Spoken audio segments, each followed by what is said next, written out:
Assalamualaikum warahmatullahi wabarakatuh.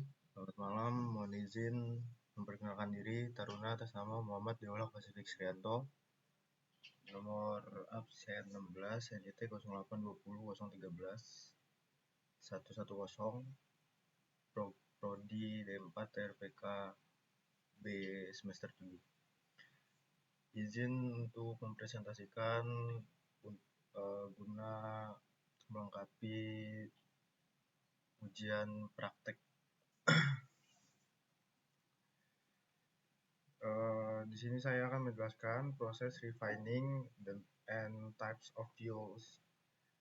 Pertama ada proses refining itu ialah proses pengolahan minyak bumi sendiri terdiri dari dua jenis proses utama, yaitu proses primer dan sekunder. Sebagian orang mendefinisikan primer sebagai proses fisika, sedangkan proses sekunder adalah proses kimia. Hal itu bisa dimengerti karena pada proses primer biasanya komponen atau fraksi minyak bumi dipisahkan berdasarkan salah satu sifat fisiknya, yaitu titik didih. Sedangkan proses sekunder bekerja berdasarkan sifat kimia seperti perengkahan atau pemecahan maupun konversi, di mana di dalamnya terjadi proses perubahan struktur kimia minyak bumi tersebut. Lalu ada rantai hidrokarbon minyak bumi. Seperti yang kita ketahui dalam kimia organik, senyawa hidrokarbon, terutama yang parafinik dan aromatik, mempunyai trayek didih masing-masing, di mana panjang rantai hidrokarbon berbanding lurus dengan titik didih dan densitasnya. Semakin panjang rantai hidrokarbon, maka trayek didih dan densitasnya semakin besar. Sifat fisika inilah yang kemudian menjadi dasar dalam proses primer. Untuk jumlah atom karbon dalam rantai hidrokarbon itu bervariasi. Untuk dapat dipergunakan sebagai bahan bakar, itu dikelompokkan menjadi beberapa fraksi atau tingkatan dengan urutan sederhana, yaitu sebagai berikut. Yang pertama itu ada gas. Untuk gas, rentang rantai karbon itu C1 sampai C5 dan trayek didihnya dari 0 sampai 50 derajat Celcius. Dan digunakan biasanya untuk gas tabung, BBG, umpan, dan umpan proses petrokimia. Yang kedua ada gasolin atau bensin. Rentang rantai karbon ini C6 sampai dengan C11. Trayek didihnya 50 sampai 85 derajat Celcius. Dan digunakan biasanya untuk bahan bakar motor, bahan bakar penerbangan permesinan piston, umpan proses petrokimia.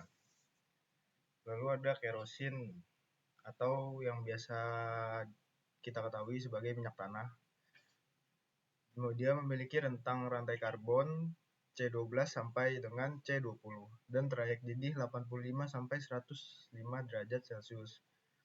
Digunakan biasanya untuk bahan bakar rumah tangga, bahan bakar industri, dan umpan proses petrokimia. Lalu ada solar.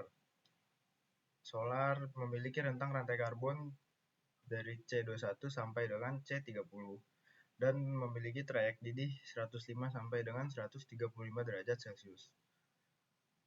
Solar biasanya digunakan untuk bahan bakar motor dan bahan bakar industri. Yang kelima ada minyak berat. Minyak berat memiliki rentang rantai karbon dari C31 sampai dengan C40 dan trayek didih dari 130 sampai dengan 300 derajat Celcius. Minyak berat biasanya digunakan sebagai minyak pelumas, lilin, dan umpan proses petrokimia. Lalu ada juga residu. Residu memiliki rentang rantai karbon di atas C40. Trayek didih di atas 300 derajat Celcius dan digunakan sebagai bahan bakar boiler, aspal, bahan pelapis anti bocor. Lalu ada proses pengolahannya. Minyak bumi atau minyak mentah sebelum masuk ke dalam kolom fraksinasi terlebih dahulu dipanaskan dalam aliran pipa dalam furnace sampai dengan suhu kurang lebih 350 derajat Celcius. Dan minyak mentah yang sudah dipanaskan tersebut kemudian masuk ke dalam kolom fraksinasi pada bagian flash chamber. Untuk menjaga suhu dan tekanan dalam kolom maka dibantu pemanasan dengan steam atau uap air panas dan yang bertekanan tinggi.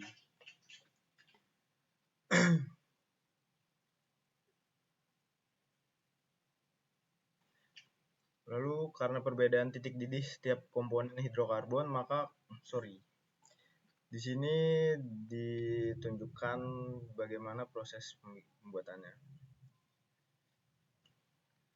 Karena perbedaan titik didih setiap komponen hidrokarbon, maka komponen-komponen tersebut akan terpisah dengan sendirinya, di mana hidrokarbon ringan akan berada di bagian atas kolom diikuti dengan fraksi yang lebih berat di bawahnya.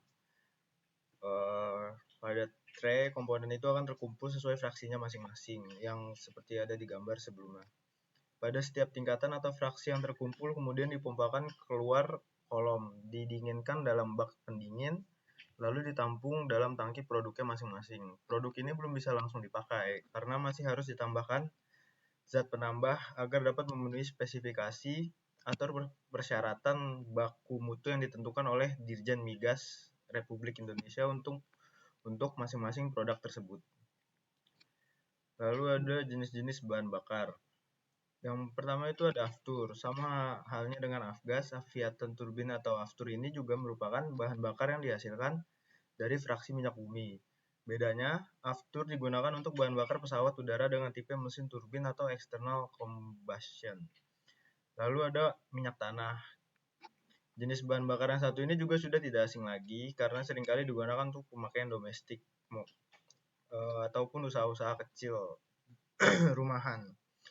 Minyak tanah atau kerosen ini merupakan bagian dari minyak mentah yang memiliki titik didih antara 150 derajat Celcius dan 300 derajat Celcius dan juga dia tidak memiliki warna. Lalu ada minyak solar, HSD atau MDO.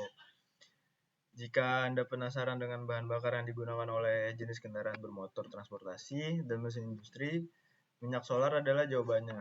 High speed diesel atau HSD ini biasa dipakai dengan sistem injeksi pompa mekanik dan electronic injection. Lalu ada minyak diesel atau MDF. Minyak diesel adalah hasil dari penyulingan minyak berwarna hitam yang berbentuk cair pada temperatur rendah. Biasanya minyak diesel ini memiliki kandungan sulfur yang rendah sehingga dapat diterima oleh medium speed diesel engine di sektor industri.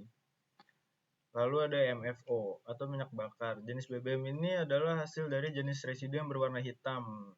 Tingkat kekentalan minyak bakar MFO lebih kental dibandingkan dengan minyak diesel.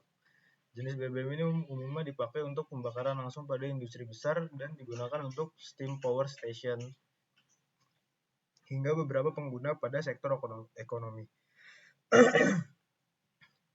Berikutnya ada biodiesel. Bahan bakar ini terbuat dari sumber terbarui seperti minyak nabati dan hewan.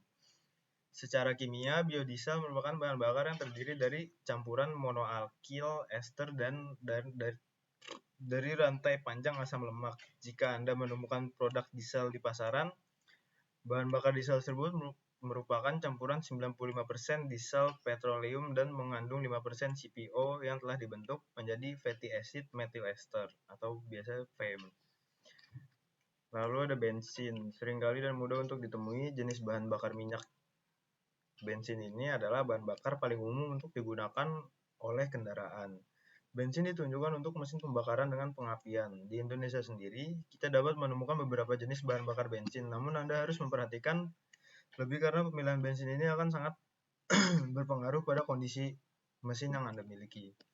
Lalu ada LNG, gas alam cair atau liquefied natural gas, merupakan sumber daya alam utama dari gas bumi yang digunakan sebagai bahan bakar pembangkit listrik dan bahan baku industri. Dalam skala besar, dalam pengelolaannya tentu dibutuhkan inisiatif infrastruktur LNG yang baik agar proses pembentukan bahan bakar pembangkit listrik berjalan dengan maksimal. Sekian dari saya untuk perhatiannya. Terima kasih. Assalamualaikum warahmatullahi wabarakatuh.